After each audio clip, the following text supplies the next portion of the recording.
Okay, chapter 9, as promised. It's called Maddest Bananas to the Rescue.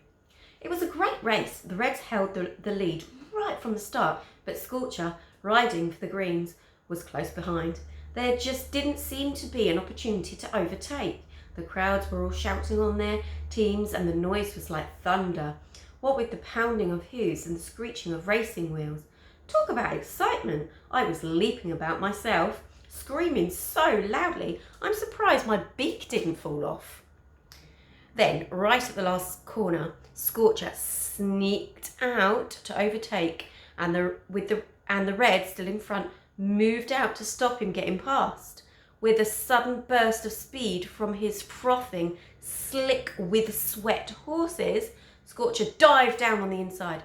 It was a stunning brave move, and it took the Reds by surprise. Scorcher slipped ahead and held his tiny lead right up to the winning post. Scorcher had won. Hooray! The crowd went wild. Now they had a new hero. The crowd love it when someone young and new appears on the scene, especially someone like Scorcher. I think it's his lovely big smile. Something that birds find quite tricky. It's very difficult to twist a hard thing like a beak into a smile. You end up looking as if you've just flown into a brick wall. Anyhow, Scorcher was the toast of Rome. People everywhere were talking about the fantastic new charioteer, Screecher, on the street. They meant Scorcher, but you know how people mispronounce things. That morning, I heard him being called Screecher, Squeaker, Squawker, Scooter, Scalfel, Stalker, everything except his proper name. The only person who wasn't happy was Jealous. Once he'd woken up from his unexpected morning nap, he was, after all, still captain of the green team, and I could tell from his face, the look on his face, that he was deeply annoyed by Scorcher's success. It was the sort of face that spelled trouble. What do you mean, faces can't spell anything? I know that. It's an expression, you diddle brain. I bet you knew really. You were just trying to wind me up as, that's an expression too. Anyhow, meanwhile, thanks be to Jupiter, Hysteria was out of jail. But where was Perillus? He's in prison, Hysteria told us. The guard wasn't very happy when he read your note, Matter. You called him a brainless twaddlehead and a numbskull. Well, the brainless twaddle-headed numbskull guard can't read, so gave Perillus a letter to read out to him. But Perillus didn't know he wasn't supposed to say the crossed out bits. Then the guard got angry and all miffed and began to cry. He said he wasn't going to help anyone who called him names, so Perillus said we should swap clothes and then I could escape dressed like him and he'd leave after me. We changed clothes and I walked out. But when Perillus tried to leave, the guard said he couldn't because he was Scorcher and was supposed to be in jail. Poor Flavia. She didn't know what was going on, and when Chrysius came home at lunch, he threw several fits. I don't believe it. Every time someone goes to that wretched jail, they get arrested. Where's Fuchsia? Fuchsia, go to the jail at once and tell them to release Perillus, or I'll have the guards thrown into jail and see how they like it. I have to get back to tracking down the mint thief. I'm not getting anywhere at the moment. Who hid the money in my room? It can't have been one of us. It can't have been a slave. Where would a slave get tens of thousands of silver denarii from? So, who did it? Anyhow, and how? Yes, Chrysius, I thought, indeed. Personally speaking, I was fairly sure who had done it. But I had no idea how, and until I knew that, I decided to keep my beak shut. Flavia went straight back to making pizzas. Demand was growing all the time, and she was rushed off her graceful little feet. Since Fuchsia had now gone off to try to rescue Perillus, she got Hysteria to help. Unfortunately, Hysteria spent most of her time staring out of the window and hoped to see Scorcher, and she managed to burn a whole batch. They caught fire while Flavia was elsewhere. Hysteria became hysterical and threw the flaming pizzas out of the window. They went zooming across the yard and scored a direct hit on Septicemia's endless load of washing, which was hanging up to dry. The next thing, Crabbius' best toga suddenly had a big burnt hole right through the middle of it. Oops. Crabbus and Scorcher came hurtling outside, waving their arms and yelling. Septicemia was clutching a broom, and she hastily beat out some of the flames. Crabbus tore his toga from the washing line and held it up for inspection. Look, he yelled. Look what you've done, you stupid, stupid girl. How am I supposed to wear this?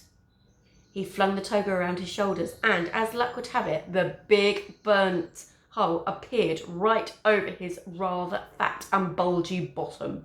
So now Crabbus was yelling and bleating about his toga, and Hysteria was in tears at the window. Ah, Crabbus roared until his pink face became red, and his red face became purple, and his purple face almost exploded.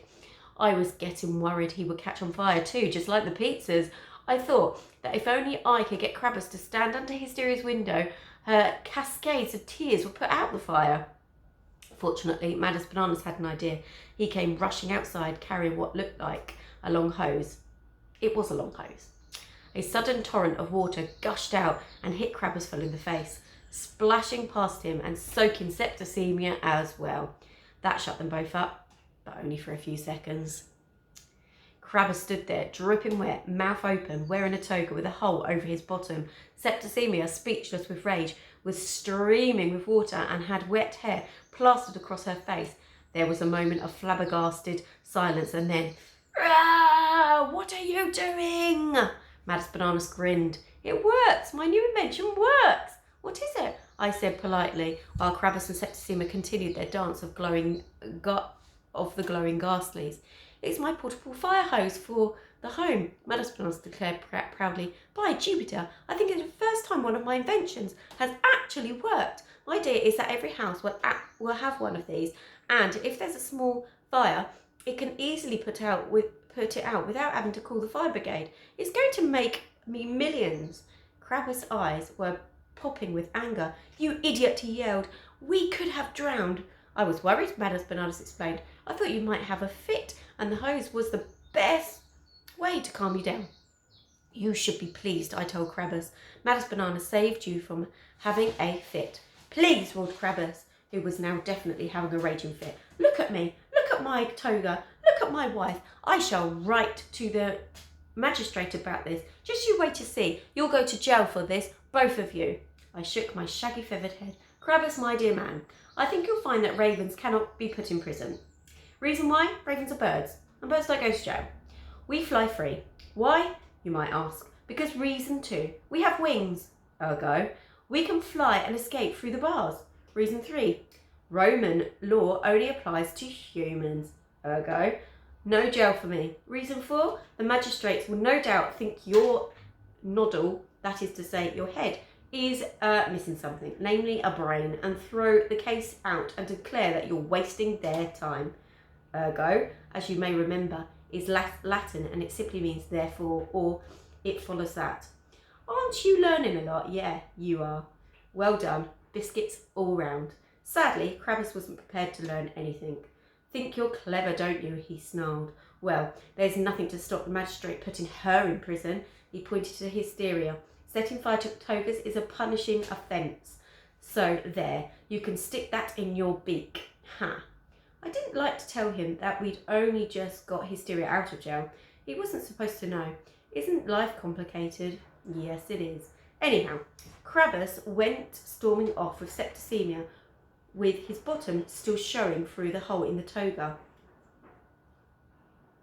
Excuse me. Stop sniggering. Don't forget he was already wearing a toga when he tried on the holy one, so all you could see was more toga. But at least Hysteria had stopped crying. This was probably because Scorcher had been safely delivered back from the chariot races in the time machine. What's more, he came back with Perillus, who had escaped from prison, having changed places with Fuchsia, who was now in jail in his place. She hurried downstairs to greet him. "Are you all right? You're so thin. I'll make you some food. You must be exhausted. Sit down, lie down. Are you ill? How about your teeth? Are they all right? Did your hair fall out? You must feel filthy. Have a bath. I'll fetch you some water. Wash behind your ears. Are your eyes dirty? Who knows how long Hysteria would have gone gabbling on, but fortunately Chrysius came striding in from outside. He looked pretty pleased with himself too. Our troubles will soon be over, I think, he declared, smiling broadly at all of us. Really? I croaked.